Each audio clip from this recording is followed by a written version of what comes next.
So first of all, my name's Roy Gardner and I'm the Vice Principal here at the College for Corporate Development and Innovation. This competition is the first of its kind outside of the UK. The first IPHatch takes place outside of Asia and it's happening here in the UK, not in the EU as I was reliably informed earlier on, but in the UK. And not only is it in the UK, but it's here in Glasgow.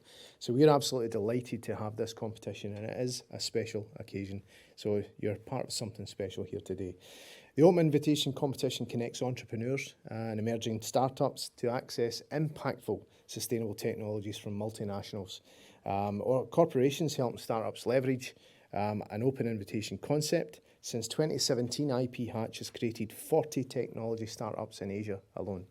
Scotland aims to be a world-class entrepreneurial nation, as I'm sure you'll know and have heard in the news. It's founded on a culture that encourages and embeds and promotes entrepreneurial activity across every sector, from industry to academia to the third sector. Furthermore, Scotland's National Economic Transformation Document, NSET as we call it, has just been, the delivery plan has just been launched, and it sets out a plan across 6 key areas. And entrepreneurship is the first one, and embedding that idea of culture. So that's very, very important for Scotland. So the competition builds sustainable solutions towards a greener future through startups creating economic and environmental and social impact. There are significant benefits to that, obviously. COP27 is going on just now, so it's very topical and in the news. This model of open invitation includes helping startups leverage an open innovation concept, providing sustainable technologies from multinational corporations like we have here today from Panasonic and Nokia, building sustainable solutions towards that greener future, creating economic, environmental and social impact, and unlocking the growth potential that exists amongst that area. It also exploits the economic opportunity for us to transition as a nation to net zero, and also growth and startup through business mentoring, using all the skills and resources that are available to us through the industry that's on our doorstep and academia and all the supporting agencies that go there. It develops extensive business plans that meet overseas markets' demands. So a startup here could have a profound impact in another corner of the globe that we just do not know yet, but it's very, very possible this can happen. The IPHatch Challenge offers patents from the global companies like, as I mentioned, Nokia and Panasonic, who we have representatives from today, and the importance of having IP in their company, as my colleagues will outline, and this significantly increases in their valuation. So enough about the competition, because I don't want to waste it and you will enjoy it. But City of Glasgow College, who I represent, and our journey in innovation. Innovation is one of our key pillars. So our key pillars here is innovation, excellence and inspiration. And the principle will remind us that anything you do should cascade across those 3 pillars. Our purpose as a college is to let learning flourish. Our students are first and foremost. So everything we do as an organisation, everything we do as a college or a business, whatever way you want to frame it, it has to let learning flourish. Now, Glasgow, the very city we're in, a very, very, very important city in the UK. It was the second city of the empire at one point. Their motto is to let Glasgow flourish. So we happily rided on the back of that. So our motto is to let learning flourish. So the college has a 10-year track record of creating social and economic value. We're actually 12 years old now. We have grown during that time. Innovation has been placed at the heart of our activity. The college supports 8,000 skilled graduates into the Glasgow and Scottish and UK economy each year. And this is one campus of 2, a twin super campus site, and this was built for 40,000 students. So that's the capacity that we have here right in the city centre of Glasgow. The college acts as a civic anchor, so this building was built for the students of Glasgow, Scotland and beyond, to the tune of £228 million. This campus alone that you're in was £176 million of an investment. We deliver almost 400 higher national diploma courses, and we have around over 4,000 students in our international student community. Since 2017, we've been home to the Scottish Institute of Innovation and Knowledge Exchange. We like to call it SIKE. That's one thing you'll learn today. We always like acronyms, people. We love acronyms, so whatever it's called, we'll shorten it. So SIKE is an institute, and it's a unique collaboration that we have here that brings industry and academia together. looking at utilising the skills and various networks, etc., and driving growth. We work closely with large corporations, but more importantly, we work very closely with a lot of the SME community, which is predominantly makes up Glasgow businesses. Scottish IPE provides a gateway to a range of innovation capabilities and increases access to a rich and resourceful ecosystem. Our business model simplifies that landscape by giving increased access to innovation to support a wider range of businesses. And if anybody's interested in more of that, Stuart McDowell's in the audience and he heads up Psych for the City of Glasgow College. So, some of our accolades under the Scottish Institute of Innovation and Knowledge Exchange. Significant milestones since our launch in 2017. With a year-on-year growth, we have in excess of 25 innovation projects working with industry, which bring in an income around 1.4 million. It's not about income or making money. This is about just the value of projects and what they bring back to the Glasgow and Scottish economy. We've had 2 successful investor innovation validations, one in 2016 and one in 2019. And we're the only institution, is this true, Stuart? We're the only institution in the UK to achieve the investors innovation aligned to the ISO 5602 standard. Well done, Stuart. We successfully achieved our STEM validation just recently. So we're an accredited STEM institution as well. And probably this is one of the biggest accolades I enjoyed. In 2021, we won the Research Project of the Year award for our work with oxygen depletion in the maritime sector that I mentioned earlier on. And that was recognised by the Herald, and that went up against some of the finest institutions here in Scotland. We've also opened a college subsidiary, a college company, which will help drive growth as well, and again, work with the SME community. And hot off the press last week, we achieved a ranking of 3rd in the world for the European Framework for Quality Management, the EFQM. And in particular in that assessment, the assessors commended our innovation work and quality assurance. So that was took place in Lyon, and we became the only institution in Scotland with such a high ranking. So we came 3rd in the world for quality management. That, I am delighted to say, was helped by all areas of the college. So IPHatch can provide a catalyst for City and Glasgow, obviously, in supporting the Scottish Government's entrepreneurial campus strategy through the themes of education, environment, activity and architecture. So we're about to hear more from our visitors. I would just close this by saying there is a lot of wisdom in the room. There are a lot of people here who are experts in their field. For the students in the room after this and at the break time, please ask questions. You'll not get another chance anytime soon to do this, so please ask questions and enjoy the afternoon, and thank you very much. My name is Jari Vaario. I'm working with Nokia. I'm actually based in Tokyo, and I came over here for this particular event. I'm very pleased to talk here about something Nokia activities. So can we have a next? So my presentation is more about sustainable innovation for sustainable future. And let's see first what the Nokia is today and what is telecommunication today. Next, please. So we have connectivities made of million miles of IP. And here is not intellectual property, but internet protocol, this IP. So this is something what is always confusing when we are talking telecommunication. IP is not only intellectual property, but internet protocol. So next, please. And today in this optical fiber, you could have already 255 terabits per second speed in one optical fiber. And that's amazing. Next, please. It means that it's 25,000 times faster, the telecommunication, what it used to be 25 years ago. Next, please. And over the COVID period, you had 250 million video calls per day. So that's amazing how much you are able to put into telecommunication, all this kind of capacity to handle video conferencing. Please, next.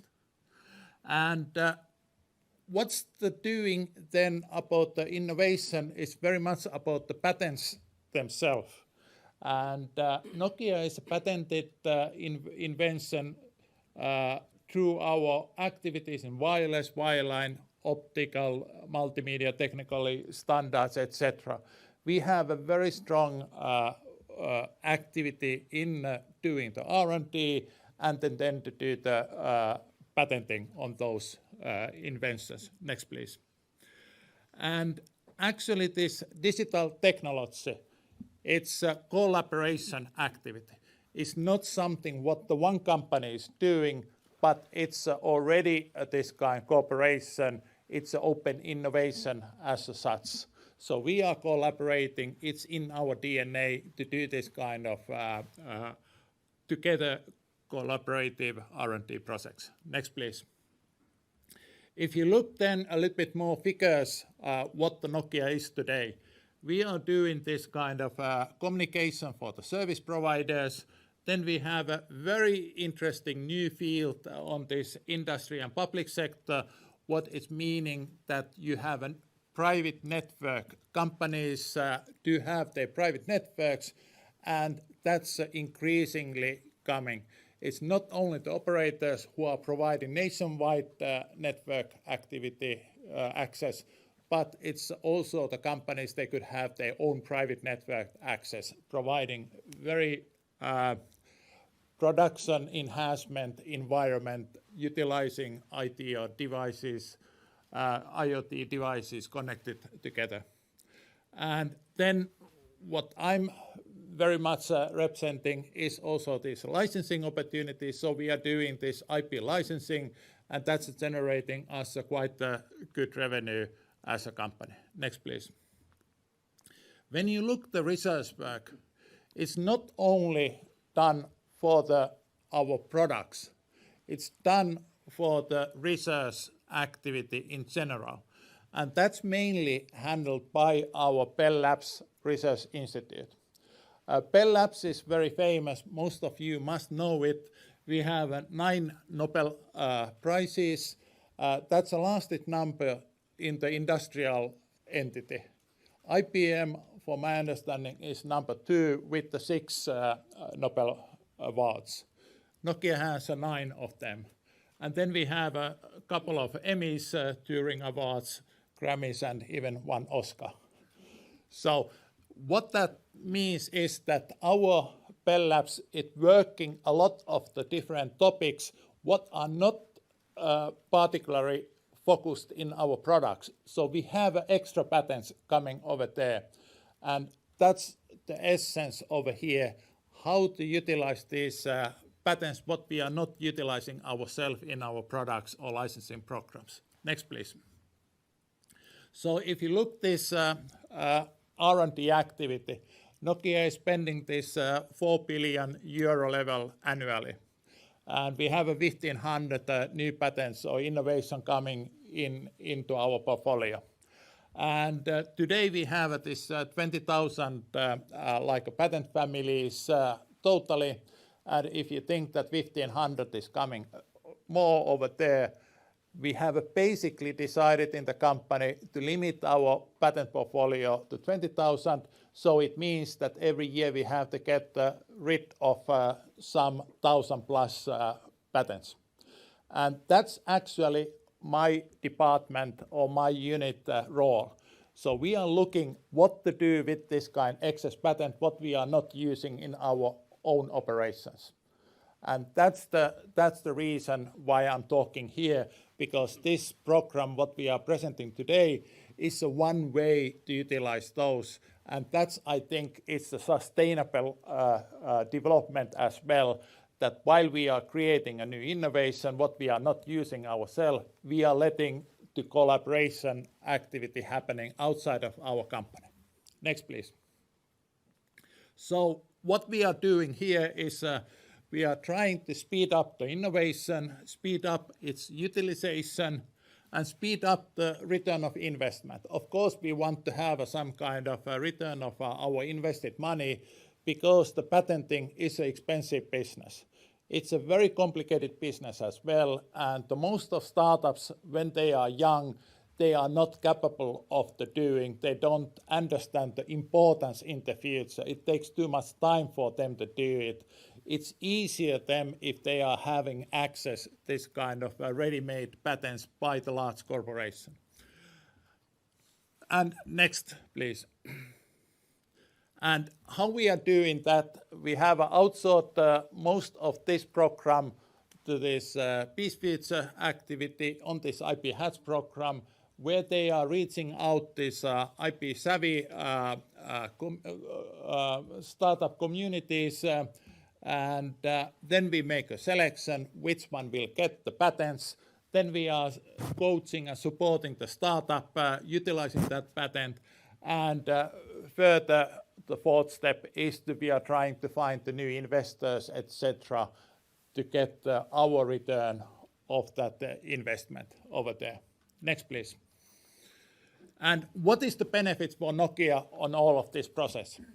We have this kind of return of investment in a successful exit. We saving the IP maintenance cost because we are transferring the patents to startup companies. They should be doing that themselves.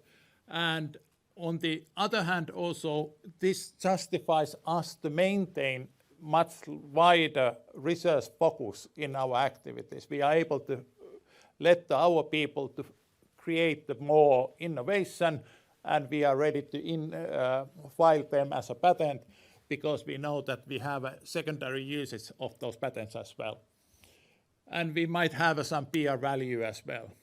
For the startups, I think that's more important for you, is to look that you do not need to use your cash to create those patents, what you are starting your business. You have a very limited number of cash, so why not to take a patent and to give some equity share for this program? These patents, they are enabling this disruption and product differentiation. If you think that it's already a patented, it's a much safer to base your implementation based on that patented technology, and that would give you the benefit compared to the other competitors. It also, if you have a patent portfolio yourself, it gives you this better view in the eyes of the investors and the government organizations who could easily give you additional support then to go forward with your activity. And this program also gives you access to feedback, coaching, and the networking activity. So this is what this program is about as such. Next, please. And here we have a video. I hope that this works out. Can you put the video on? You could click it and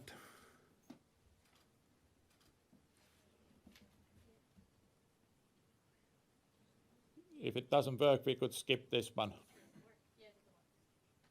No. It's a previous one. If you could. Okay.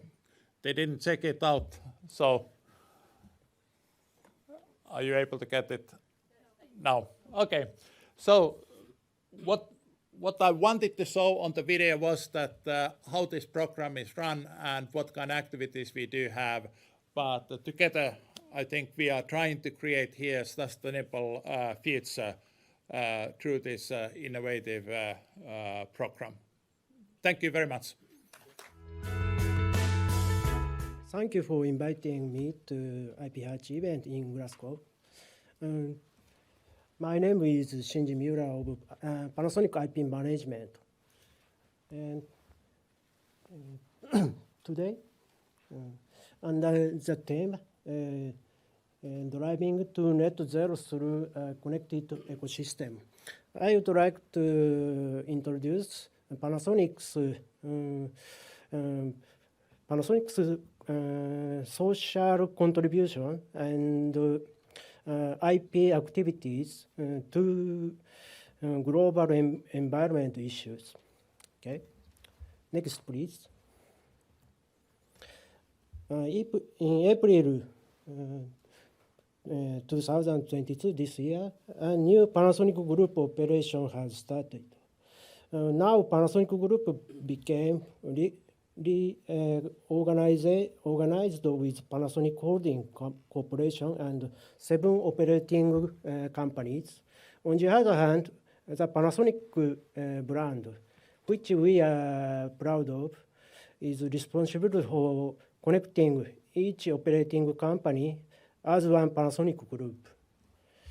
With the rapid digitalization of businesses, the business form has changed drastically, and there is need for co-creation with society beyond the boundaries of companies and consumers.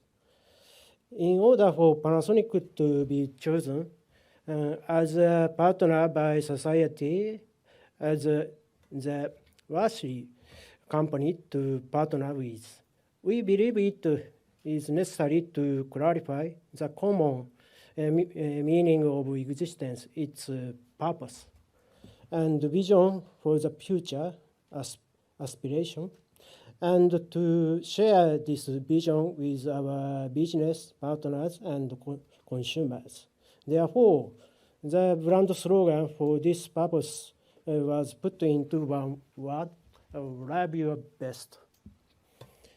We are continuing our efforts to make life simpler, safe, healthy, more enjoyable, and sustainable through the operations of 7 operating companies and the Panasonic Holding Corporation. Next, please.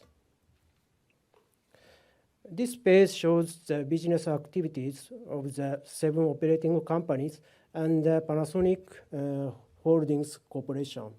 Panasonic Corporation conducts consumer electronics and cold chain business. Panasonic Automotive conducts in vehicle business. Panasonic Entertainment and Communications conducts digital products business. Panasonic Housing Solutions conducts to give people a good living space. Panasonic Connect provides B2B solution services. Panasonic Industry conducts device business. And Panasonic Energy conducts battery business. Next, please. This page represents the intellectual property organization of Panasonic. Our IP function has 3 divisions and drives Panasonic Group's business by working with each other. The first of the 3 IP divisions is the IP division established within each operating company, which plans IP strategies that are directly linked to the business competitiveness of the operating company. The second is the intellectual property division established at Panasonic Holdings Corporation, which is planning all Panasonic Group's IP strategies.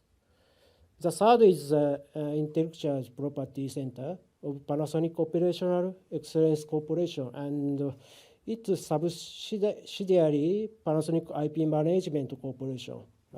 We are here, which provides IP share service and commission from the other IP divisions. Next, please. Okay.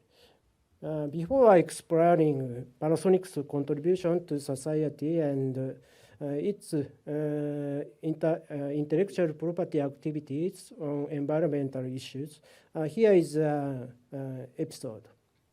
Our company was founded in 1920 by Konosuke Matsushita. He is the founder.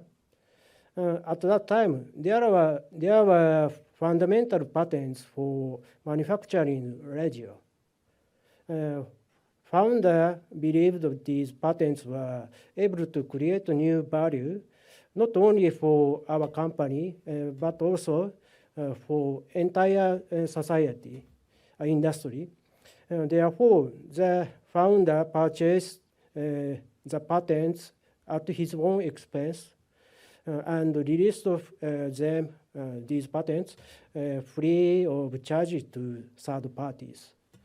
The episode is a classic example of our company's social contribution and the open strategy. We call it today. Next, please. I will introduce our company's current activities. We will face the CO2 emissions associated with our business and work to reduce them. We will also work together with society to become carbon neutral by expanding the impact that contributes to CO2 reduction in various areas of society, such as the lifestyle, city, and mobile supply chain. In this way, our company has made solving environment issues to top priority and has set long-term goals for CO2 reduction and the circular economy. We call these specific goals Panasonic Green Impact and commit ourselves to society to achieve them. Next, please. We are also making a social contribution by opening up our environmental patented technology to society. The first case is Low Carbon Patent Pledge, LPCC. In this year, we have opened up artificial photosynthesis technology in LCPP. The second case is Wipe Green. We also have opened up its IP technologies related to environmental issues via Wipe Green database.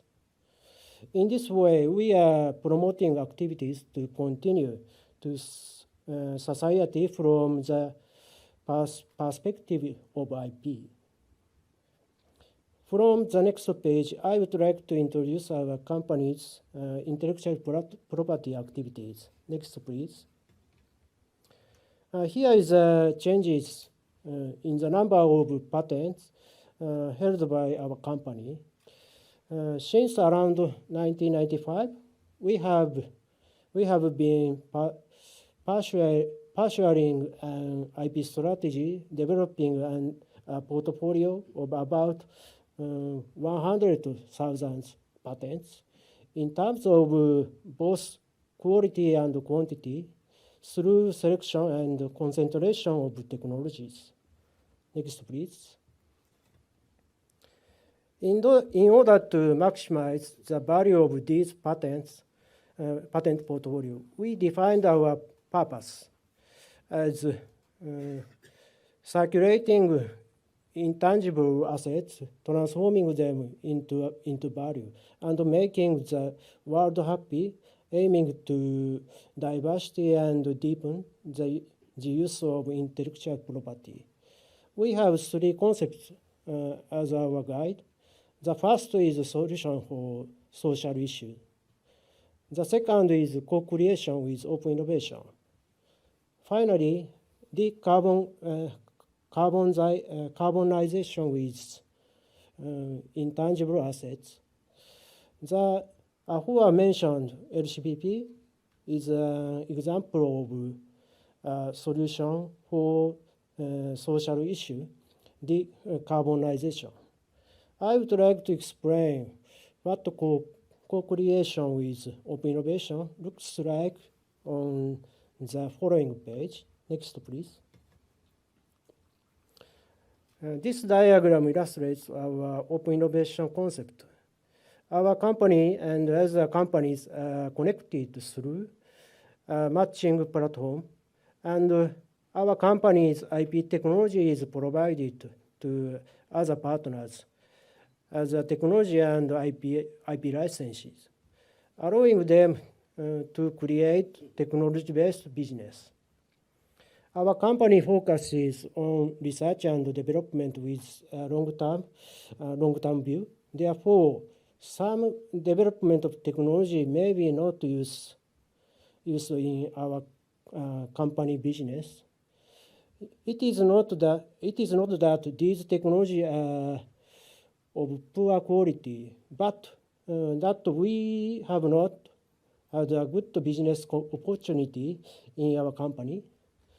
Open innovation is a win-win scheme because it allows our company to maximize the value of its technology assets and for its partners to use high-level technology without any initial cost.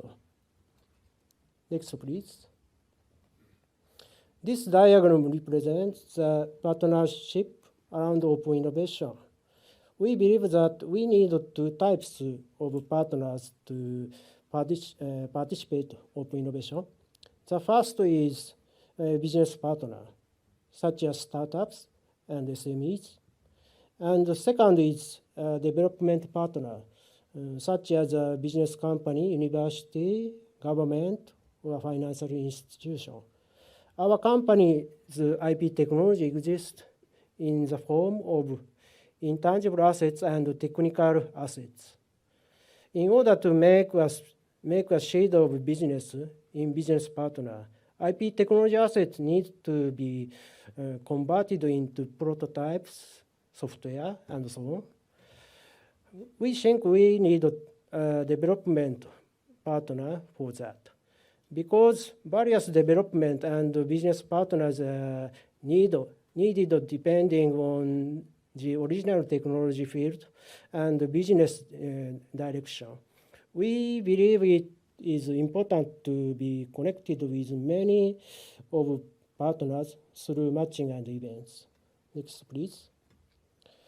With this in mind, we have created a booklet of our company's IP technology asset and have distributed it to SMEs as potential business partners and universities, research institutions, and local governments as development partners in Japan, in an effort to connect them with each other.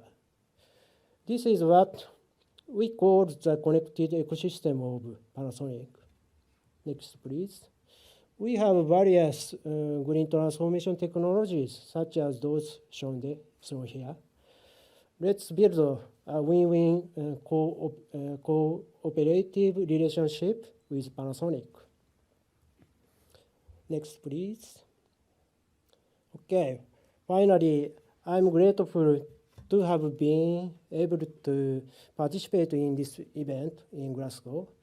We hope that our connected ecosystem will spread to UK and contribute the relationship of a net zero society based on our green transformation technology of Panasonic. That's all for my presentation. I apologize for my poor English. Sorry. Thank you for your attention.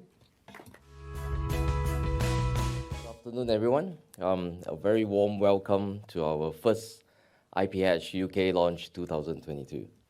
I'm Jason Loh, CEO and founder of Peace Future. Some background about myself. I graduated in the UK. I studied in King's College London many years ago. And I'm very delighted to actually bring this platform to UK to have this launch together with City of Glasgow College. So first of all, I'd like to tell you that I'm definitely very excited to launch this program today with the unwavering support from our distinguished partners from both the East and the West. Without them, today's event would not be possible. Before we start, allow me to express my gratitude to the City of Glasgow College and the Institute of Innovation Knowledge Exchange, IPHatch, who has been instrumental in co-organizing this inaugural IPHatch UK launch. Of course, the thanks extend to also our community partners like Tech Nation and Startup Grind Scotland. It is great to see that life is gradually returning to normalcy, and I'm delighted to be here in person to meet all of you today. For those who are not familiar with our brands, IPHatch is a unique platform developed by PeaceFuture in 2017, which aims to help startups to enter the intellectual property world. The concept is novel, but yet simple. We encourage ambitious startups to reuse and upcycle the well-written, high-tech patents of multinational companies in the likes of Nokia and Panasonic, whereby they can apply these technologies in new innovative ways to save time on their R&D journey. Throughout the past 5 years, we have backed nearly 60 startups in this program from 10 different Asian cities, and indeed, it's a huge milestone for us to land in UK this year. Given the theme that we have set for this year is on creating a global ecosystem that effectively races to a sustainable future, the emphasis would be on promoting sustainable impact and how startups could incorporate these patented technologies into their current business models to solve everyday problems to do good for the society. We will be addressing this in our upcoming seminars in the next couple of months. We will have many different workshops, also sharing from experts to actually help startups to integrate IP strategies into their business models. And we will also be conducting a number of one-to-one mentorship workshops. We call that as IPHatchathon, where our team of subject matter experts will review business model for them and with all the different startups and incorporating IP assets into their business. So without further ado, let me just run through my presentation. So I'm supposed to actually use my finger as a wand.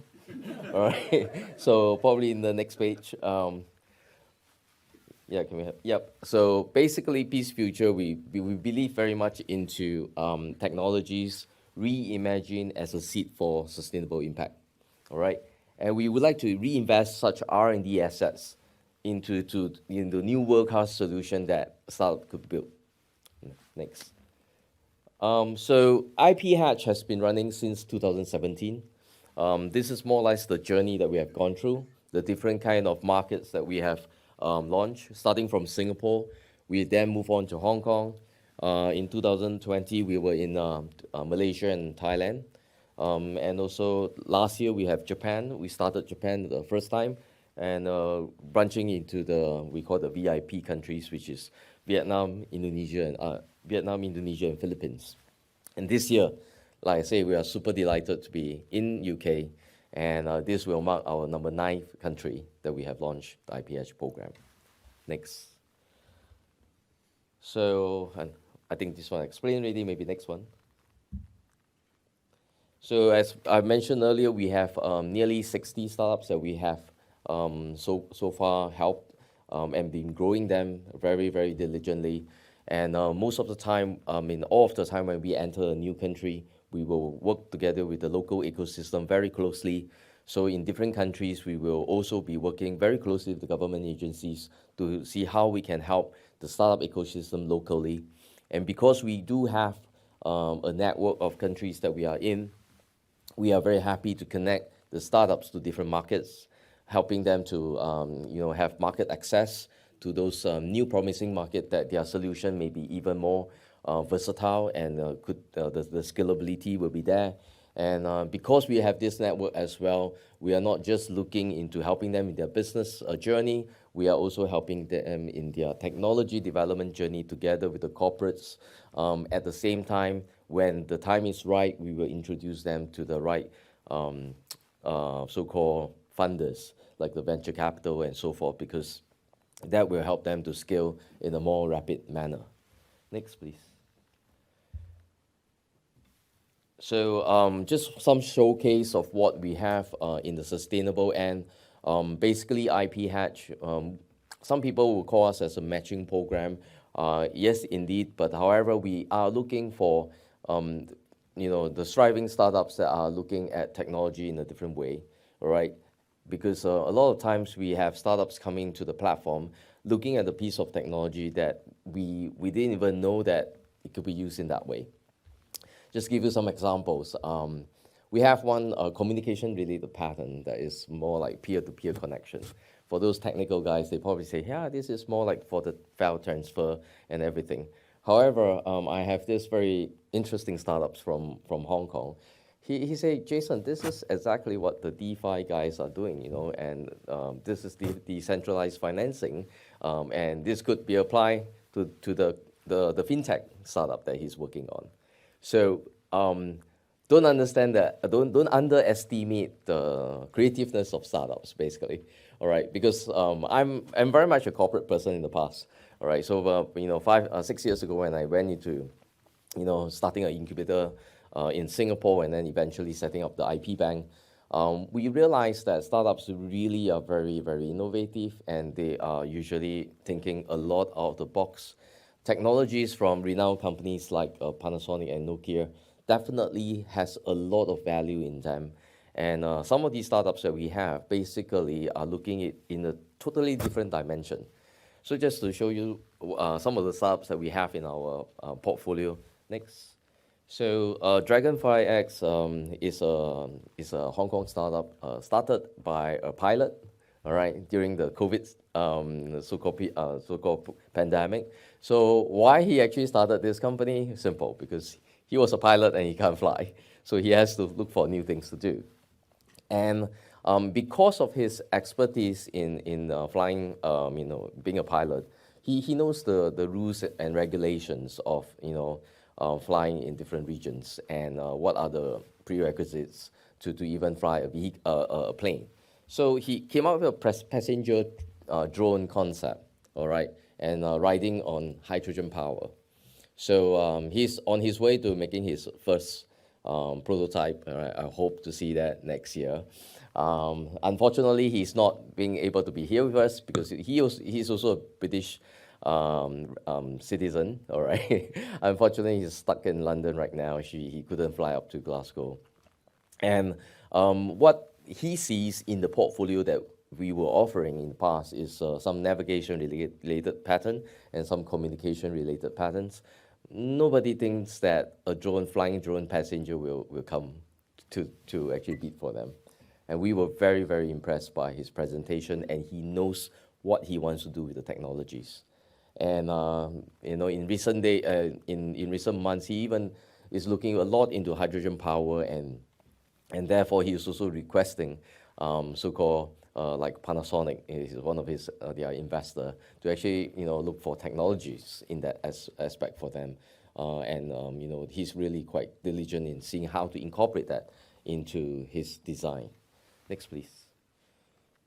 So we also have another startup that is very much in the social space. All right, they are looking into helping rural areas to power up, because there are a lot of villages around the world that does not have connection to grid.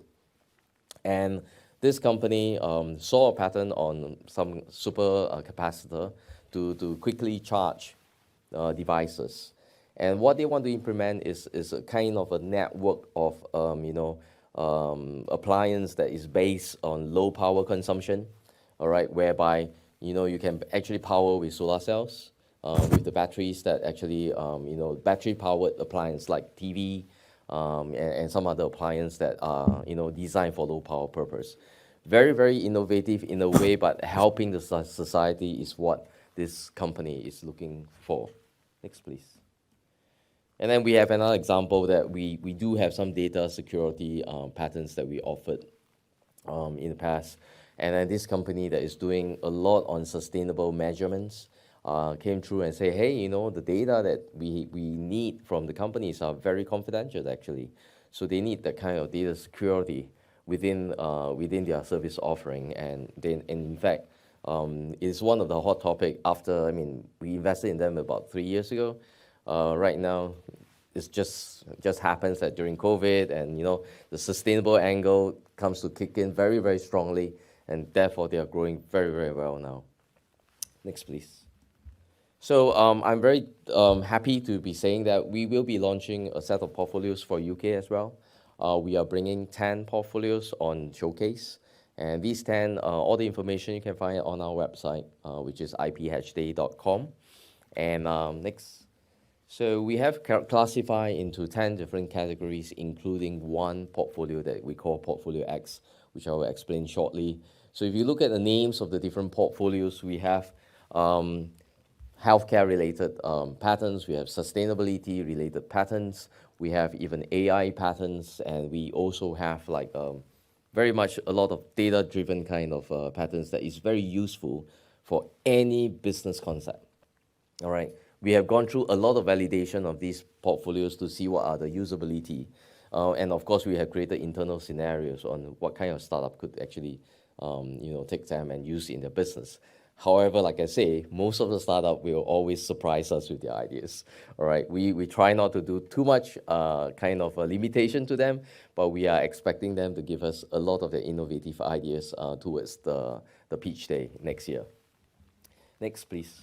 So Portfolio X is something that we have been so-called urged to do in our second year of our program, because a lot of startups came forward to us and say that, hey, Jason, no matter how many you have there, it's somehow I can't find anything there that matches us, all right? So we say, don't worry, you just need to submit it. Just pick the Portfolio X, submit your business plans or your pitch deck, and internally we will do a review to see whether is there any portfolios that you may miss, right, from our existing portfolios, or if there's enough demand for that particular technology, we may bring out extra portfolios from our IP owners. So, like I say, time is the essence. So we do want to help startups in the most extensive way that we can, because once the startup come onto our platform, it is not just assign and forget. They basically join us in our incubation journey, whereby we will be helping them until a stage whereby they may be handed over to the next VC, because we do behave like a private incubator and incubating them at their own pace. All right. So different startups, they will have different kind of speed. Some are going faster than ever, but of course, in the world of VCs, all startups should grow in a very, very fast pace. All right. I'm a little bit more lenient on that. For those guys that are running fast, I will try to push them to run faster. For the guys who are not running that fast, we hope to try to give them a little bit of push so that they can be starting their engines. All right, so that is what we'll do in IPHatch. Next, please. So we have over nearly 60 startups in our portfolio now, because we just ended our so-called our round in the last year's round and everything. So we more or less concluded we have about close to 60, and definitely have in many different areas, ranging from wearables to sustainable energy to to digital fitness to AI, VR, and so forth. So therefore we are definitely sector agnostic. So we are not looking for a particular kind of startups, but we welcome all innovative ideas. Next, please. So next year it will be a 5-month long kind of so-called innovation challenge that we're having. In between them, we will have innovation activities. So these innovation activities is to design to educate the ground on how to be more IP savvy. It could include IP strategy kind of workshops. And like I said before, we do have hackathons and so forth that will be coming up. So with that, I think next page. So this is just the portfolios again. If you can actually find all this online, and I will not go through in detail because it's going to take a lot of time. So thank you very much, and I'm very excited to be in UK and looking forward to seeing great ideas and applications in the coming months. Thank you very much. So Simon is one of our very promising winner within our IPHatch network. And today, and he's like I say, he's in the UK, all right? And previously, he actually joined our IPHatch competition in Hong Kong, all right? And I think this year, he has shifted his operations back to UK, all right, which is in time, all right? Thank you for shifting back so that you'll be here. Okay, so taking this chance, I would like Simon you to explain about your business. What are you doing? And why is it so exciting? Because to be honest, when he first came on the competition, he joined us in the hackathon events. All right, so basically he have gone through somehow kind of a mentorship, all right, in a crash 3 hours time frame during COVID. All right, and then we were talking through and how he should tweak his business model and so forth.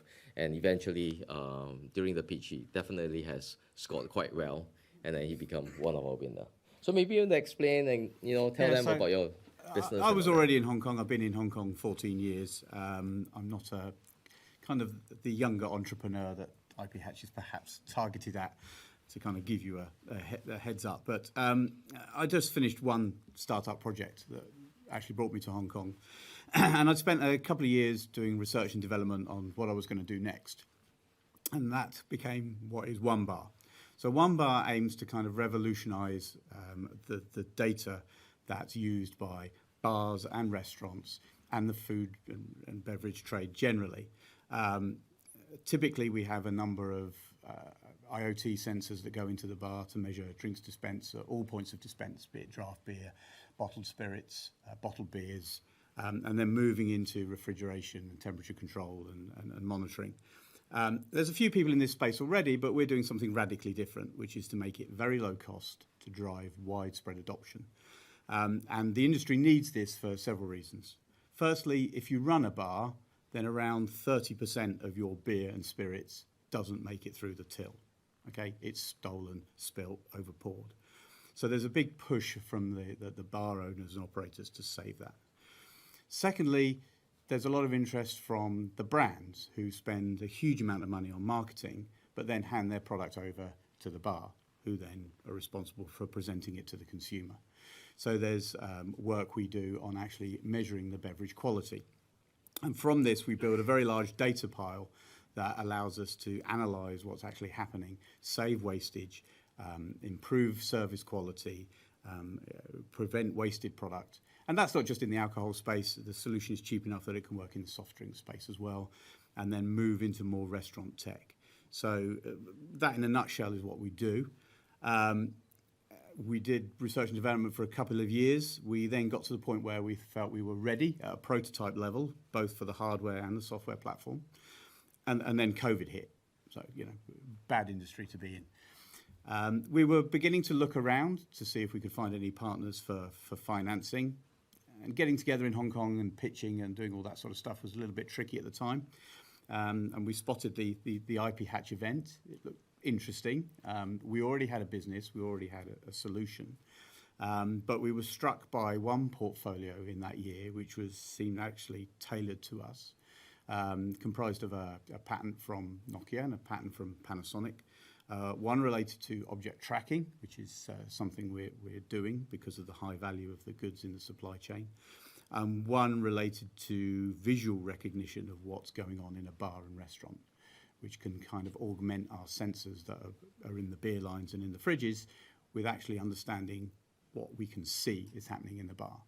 So we applied, as Jason said, we played around with the idea in the hackathon.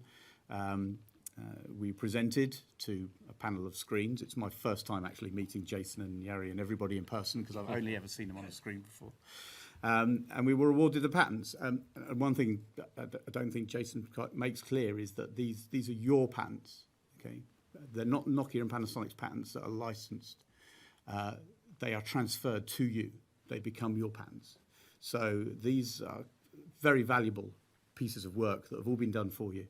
And particularly if you're looking to fundraise, having patents within the business is key because it's the first thing any investor will ask.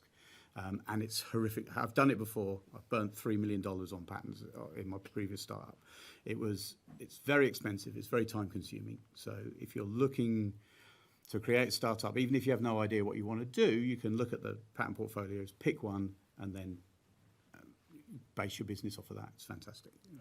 Awesome. I mean, thank you for I describing did the sales part. our scheme. Yeah, I mean, but of course, I think many people are excited about your business model because bars. I mean, I love to go bars and have good drinks, and definitely in Scotland, you know, that's the must-go place, right? So the question, you know, some of them may be asking, you know, what do you, since you're doing this, right?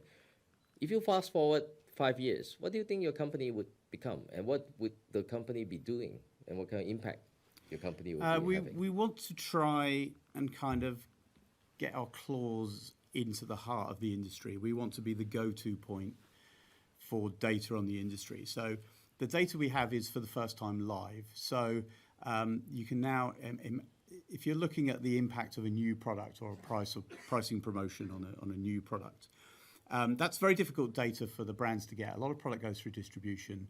Even if it's not through distribution, it just goes through their normal sales channels. So what we want to do is essentially get a very widespread adoption around the world. Everything's wireless, so we don't need to install this stuff. We can just ship it direct to the site. And so give the brands a global picture of what's going on, which is where we aim to be most powerful, because this data is live. So if you put out an advert in the Super Bowl, or you sponsor the World Cup, or you just put out a new TV ad or poster ad, then you can see immediately the response. And that only really goes with a kind of a global rollout. So we're pushing very hard not to focus on one particular market, but actually be capable of servicing any market that we can. Yeah. I think that definitely going to change the world of, you know, in the beverage world, because data is something that they used not to have. Yeah. Yes, and we all know that data is very, very important in the digital age, whereby, you know, they can be helping in many, many different aspects, in helping in efficiency management and many other aspects. Yeah, I mean, a lot of the work we do internally is on hardware. It's what the patents relate to. It's you don't have data without sensors, so internally we have to do a lot of work on that. But on the customer side, all they're interested in is data, and that's what they pay for. They don't want to pay for hardware. They just want to pay for information that saves them money. So if we can demonstrate that and we can push that out widely, then hopefully we should be very successful. Yeah. Yeah, I mean, definitely very excited to see the deployment cycle probably next year that you're going. Yeah, we're launching early next year, so yeah, it's definitely going to be very exciting, Yeah. and I expect you to actually launch in Singapore as well. Okay, and yeah. already line up a few restaurants, you know, to start off, in bars. Yeah. To kickstart off. Yeah. So you have been in IPHatch for about 2 years, right? Yeah. So question to you is, how do you feel about what we have done right and not enough, or, you know, maybe share a journey with. No, I think it's been fine. I'd say it's a fairly unique program. It's not a typical accelerator or VC money or seed money from some scheme. It's very different, and it's very attractive. The value in the patents is very high. We've not utilised the patents fully yet. They're kind of a second stage once we've launched, because we already had the first stage, and we don't, you know, we want to bring things to market in a way to maximise our return. But over the 2 years, yeah, we've had lots of support. It's been good to bounce ideas off Jason, and, you know, being able to talk to VCs and say, yes, we have IP from Nokia and Panasonic, and all these sorts of things, you know, certainly got us over the funding line. So yeah, that's all been great. You know, the process of actually transferring the patents and doing all that logistics and all the legals that go with it. Patents are a hugely complex field, and, you know, the patent we got from Nokia originally came from Bell Labs, I think, and then it ties into Qualcomm and IBM and Intel and all that sort of mess that you really don't want to deal with. So obviously being IP experts, Peace Future can sort all that out for us. So yeah, it's been great. I mean, great, yeah. awesome. I mean, so just looking at today's theme is a lot on sustainability. Mm-hmm. What do you think? I mean, and I believe this is a very strong angle for One Bar in the future. What do you think One Bar could contribute in this aspect? There's two things we've looked at, really, because everybody talks about ESG. The VCs want to see ESG, so you've got to have it in your business somewhere. So part of it comes from you know, the 30% of the booze that's not going down the drain. Saving that, although that's not an attractive offering to the brands, to the outlets it is attractive. And so the brands are trying to cotton on to that by saying, well, if we're saving 30% of the water, 30% of the transportation and all that would be wasted, then we're doing something good. Okay? It means 30% down on the revenue, but you know, they have to make that, square that circle. But also, because of the way we've built a network of small, smart, easy to deploy sensors, we've been driven again by talking to the trade, and particularly recently with the issues of just energy cost. I mean, this is not really about saving the planet at the moment, it's about energy cost, is adding sensors to help optimize the use of cooling and heating within these places, measuring the energy usage. How do you spot if a refrigerator needs defrosting, or is it working at its most efficient? So by using our sensors, obviously you put a lot of machine learning and artificial intelligence on top of it, and having a wide base of deployed units, then you can learn from the field data actually what's happening and say, oh, that fridge there, that's not operating, you know, at its most efficient. Perhaps it needs servicing or replacing or all those sorts of things. So it's certainly something that you can't help but be driven towards, because that's the way everybody's going. Absolutely. I think on that aspect, definitely as you gather more data, I believe you will be able to deduce more impact that you are actually going to be contributing. Yeah, something we don't want to do is have to go out and, like, you know, sample every beer, measure every fridge and do all this sort of thing. So a lot of this is about collecting the data, essentially giving people simple data to start with, but then learning from that. You know, I mean, everybody that's driving a Tesla is a guinea pig, because you're training the machine learning in your Tesla as you drive it around. So this is the same thing. We don't want to go and measure the properties of every draft beer or you know, every whiskey or, you know, every fridge. We're going to learn that in the field. So it takes some time, but once you have the data set, then it's easy to replicate. Awesome. I mean, definitely very excited to see all the data that is going to flow in next year. And just one last question, candidly. You know, any message to the ground in terms of, you know, spurring, you know, because we do like to see more entrepreneurs globally. You know, there are some countries that are more, there are some countries that are growing. You know, since you're kind of a serial entrepreneur, any inspiring words to these young people? Well, I think, as I said, there's people that come up with an idea and then try and execute it. That's one way to go. There is other programs, Founders First, I think, for example, who, get two people who want to be founders and entrepreneurs but don't know what to do, and then we'll talk to them and then match them up. And the IPHatch thing is very similar. If you want to create a company or have an idea of something you want to do, but really need something more solid to base that idea on, then look at the patent portfolios and pick one, and that will drive which direction you want to go. There is no need to be an existing company, existing trading company, to enter the competition. You could just be somebody 22 years out of college and thinks, I want to do a startup, and look at the portfolios and think how you could use them for an application. Come up with your ideas, send them to Jason, and see what happens. All right. I mean, very well.